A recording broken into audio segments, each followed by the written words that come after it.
Yes, reka tubahe ikaze abakunzi bacu mwese uko muri aho muri, twizere ko mumeze neza. Uyu munsi rero tugiye kubereka akantu keza, ariko mbere yuko tugakora banza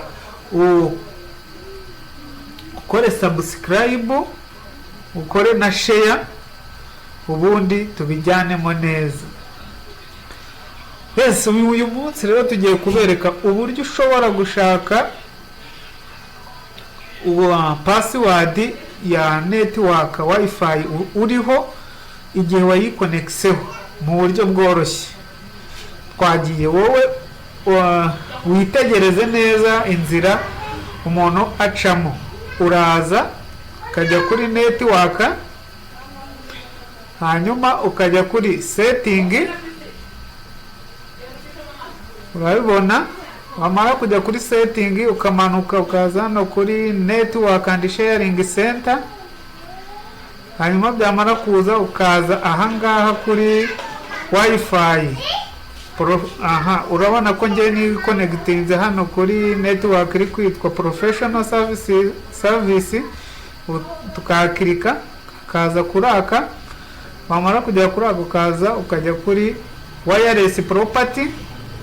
Wamara kugera hano kuri wireless property ukaza kuri security.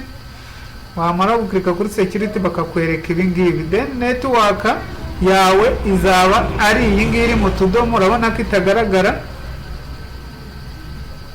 Then wowe ukaza ugakirika ahangaha kuri show character, none ikabikura mu tudomo ikakwereka ibi character zirimo zabyaye turiya tudomo.